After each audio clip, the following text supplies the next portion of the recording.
IIM UPSC tuitions only in Tirumala IAS institute Chaitanyapuri. Call చేసి ఇప్పుడే join అవ్వండి. తూర్పుగోదావరి జిల్లా రాజమండ్రిలో దారుణం జరిగింది. తల్లి కూతుళ్లు దారుణ హత్యకు గురయ్యారు. శివకుమార్ అనే యువకుడు ఇద్దరిని కిరాతకంగా హత్య చేశాడు.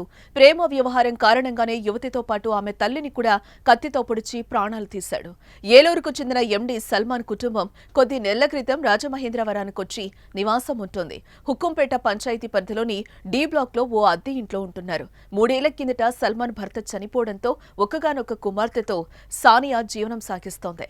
ఇంటి పోషణ కోసం సానియా ఈవెంట్లలో యాంకర్ గా వ్యవహరిస్తూ కుటుంబానికి అండగా నిలుస్తోంది. ఆమెకు 6 నెలల కిందట హైదరాబాద్ లో ఉంటూ సిరిమాల్లో లైట్ బాయ్ గా పనిచేసే శ్రీకాకుళం జిల్లా నందిగాం మండలం కొత్తవీధికి చెందిన పిల్ల శివకుమార్ పరిచయం అయ్యాడు.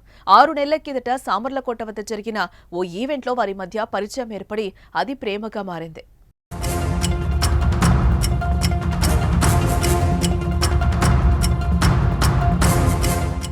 అయితే సానియా మరొకరితో చాటింగ్ చేస్తుందనే అనుమానంతో శివకుమార్ ఆమెతో ఆదివారం గొడవకు దిగాడు. అది కాస్త పెద్దదిగా మారింది. ఈ గొడవలోకి సాల్మన్ కూడా రాగా ఇద్దరిని శివకుమార్ కత్తితో పొడిచి చంపేశాడు.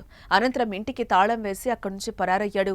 మధ్యాహ్నం 3 గంటల సమయంలో బంధువులు ఇంటికొచ్చి తలుపు తట్టగా ఎటువంటి స్పందన లేకపోవడంతో అనుమానం వచ్చి కిటికీల నుంచి చూడగా మృతదేహాలు కనిపించాయి. వెంటనే వారు పోలీసులకు సమాచారం అందించారు. సమాచారం అందుకున్న వెంటనే SP Narasimha Kishore, ASP Subbaraju, DSP విద్యా, బొమ్మూరు సిఐ కాశీ విశ్వనాథ్ సంఘటనా స్థలానికి చేరుకుని పరిశీలించారు. క్లూస్ టీం సహాయంతో వేలిముద్రల సేకి నుంచి కేసు దర్యాప్తు ప్రారంభించారు. ప్రస్తుతం పోలీసుల అదుపులో శివకుమార్ ఉన్నట్టుగా తెలుస్తోంది. జంట హత్యలతో స్థానికంగా తీవ్ర భయాందోళనలు నెలకొన్నాయి.